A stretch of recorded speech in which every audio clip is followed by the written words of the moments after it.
Ini karena ini yang saya hadapi ini doktor konstitusi, jadi saya challenge juga ini kuasa hukumnya untuk menjelaskan ini kenapa dia dikatakan bertentangan.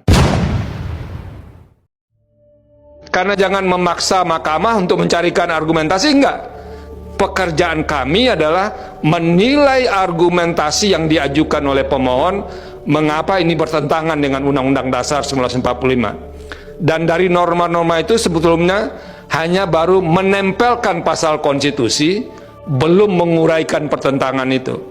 Ini karena ini yang saya hadapi ini doktor konstitusi, jadi saya challenge juga ini kuasa hukumnya untuk menjelaskan ini kenapa dia dikatakan bertentangan, Pak Refli.